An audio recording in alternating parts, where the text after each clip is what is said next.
damn you, Google. When I make the next Elizabeth, somebody's going to zoom in and say they left a cell phone on a throne. You made my job made it much more difficult.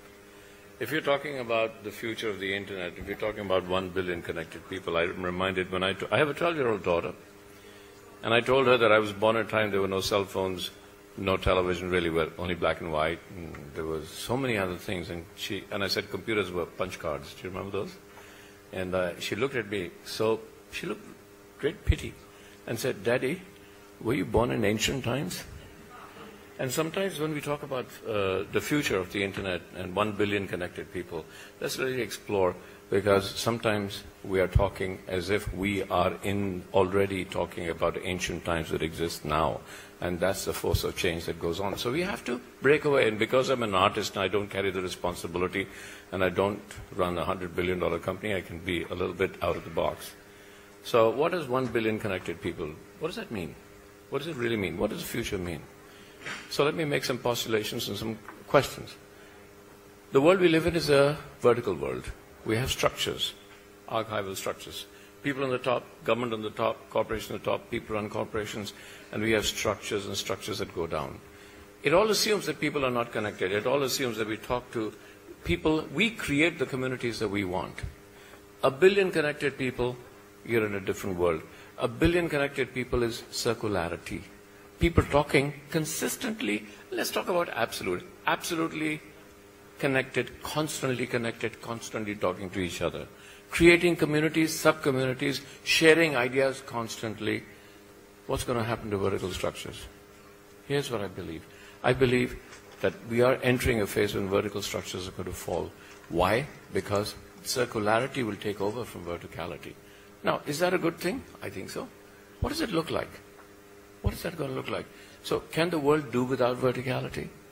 Will that create chaos? Is that what happens when there's no government? What happens when the government is replaced by a huge supercomputer that is constantly in touch with 1 billion people that are constantly saying, do this, do this, do this, do that, do that? Do you want to imagine that? Imagine Shiva's Tandav dance. Constant creation, constant destruction. Let me not go there. How many of you have not seen an ocean? Hands up. Nobody. You see, when you look at an ocean, waves rising, falling. The moment a wave rises, another wave puts it down. The moment an idea rises, another idea comes and puts it down. But the ocean doesn't go away.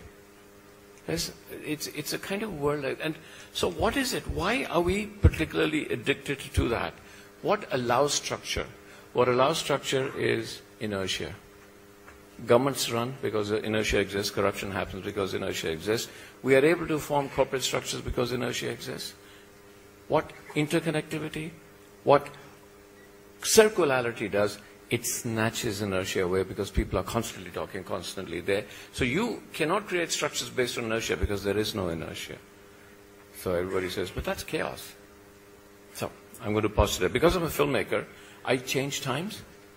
I can shoot in slow motion, and I can shoot many ways. So imagine this. Take 20 years that just went by, compress them into 2. Are you telling me that we're completely and uncontrollably chaotic in those 20 years? No, we were not. We lived with structures. Now compress them into 2. All you're doing is taking inertia away. Now imagine everything that happened in 20 years is happening in 2 years. And that's the speed of what's going to happen now. And in that speed, yes, structures will be created. But look at the sea. A structure will be created, it will be destroyed. It will be created, it will be destroyed. Is that chaotic? Probably.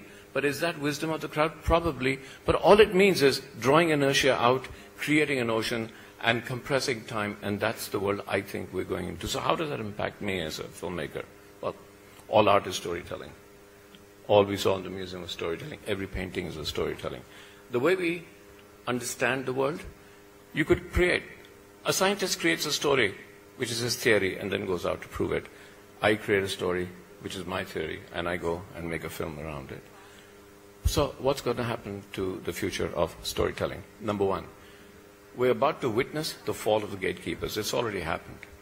What gatekeepers do is, hey, you're the content maker, you're the consumer, I'm going to find out what you want to make, I'll decide what the consumer wants to see. What you don't understand is the consumers are talking to each other all the time. The consumer, the creator, and the sharer are all the same people. You, as a gatekeeper, suddenly realize that your world's been taken away from you. We've already seen that. We've seen that in the music business. Future of film, maybe less than 1% of all audio-visual sharing, less than 1% will be done in theatrical viewing. It's already happening. There's a lot more audio-visual sharing happening on YouTube. So that's the world. That's where we're headed to. So that's fine. That's the other thing. But there's another very fundamental thing that's happening. Technology has always dominated art. Why do I say that? I say that because the way an artist takes his art, her art, storytelling, painting, to the people, to the community, is through the available technology. Even a crayon to a child is a technological innovation. You give them crayons. The stone of the caveman painting, the way. So the way I put it out is the way that I am putting it out. So film technology, the 2-hour version, I didn't want to make a film for 2 hours or 2.5 hours. It's the product of technology is the product of what the viewing has become, because there's a film there. Now let's go back. Let's go back a little bit about storytelling. How many of you know the Mahabharata? Okay. Before the Gutenberg press came, Mahabharata, before it was published, the Mahabharata was spoken. When it is spoken, there must have been 1 million versions of the Mahabharata. Every time somebody narrated the Mahabharata, they're narrating their version of the Mahabharata. 1 million versions, 1 million interpretations of the Mahabharata, till the Gutenberg press came, and suddenly a technology came that you could actually publish it and distribute it. Somebody wrote it. The moment you wrote it, what did you actually do? You created an inertia structure called the novel, called the book. What does that actually do? Because you put inertia, you created inertia. What does that actually do? It gives you a beginning, it gives you an end, and this whole theory of storytelling, when they talk about 3-act structures, only comes when you've limited storytelling. You've limited it to a beginning, and you've limited it to an end. Now what can I do? Now I can go back to the internet, and Mahabharata can become free again. Storytelling can become free again.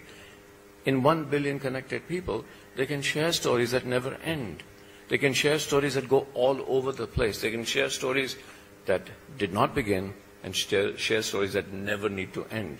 So it's a completely different world that we're entering. We cannot judge this world. I cannot judge the future of filmmaking sitting here taking and moving forward from the way I make films now. I can only judge it in the way that I have to give up. I have to give in. I have to become pretty humble now to understand where it goes and become part of that 1 billion community. And I too will become part of that ocean. And I too, as a brand, and many, many millions like me, you'll be looking out at the ocean. There's a Shekhar Kapur that came in and went, because there's a Spielberg that comes in and went, and people come in and go. And so you say to me, what the hell is IP all about? What about IP? No? Somebody said in the last thing, they were quite right in the last discussion. When you share, you don't want money, you don't want to create IP. When I write in my blog, when I tweet, I'm not asking Twitter and go and saying, hey, everything that I've written here is my IP. I don't say that. I'm doing it for influence. I'm doing it. When young people sit, who've gone through education, when they sit down and spend 7 hours a day on Facebook, what are they doing? Why are they not spending 7 hours a day making money? I'm sure they are, but they're also doing this. When I'm spending so much time on Twitter, I'm finding another wealth definition. And my wealth definition is my influence. And there's another influence, name for influence, called brand. One of the things that we will be consistently replacing IP with is brand. Brand is going to be there. But brands are going to be like the ocean. They'll come and they'll go. Ideas will be like the ocean. One idea rises for a while, and some ideas will become a tsunami. But we hope and we will rely on the wisdom of the crowd that the tsunamis that idea will come. There will be good ideas, because there will be a tsunami that contradicts that tsunami. Look out at the ocean and you'll understand the future of the internet. Thank you very much. Thank you.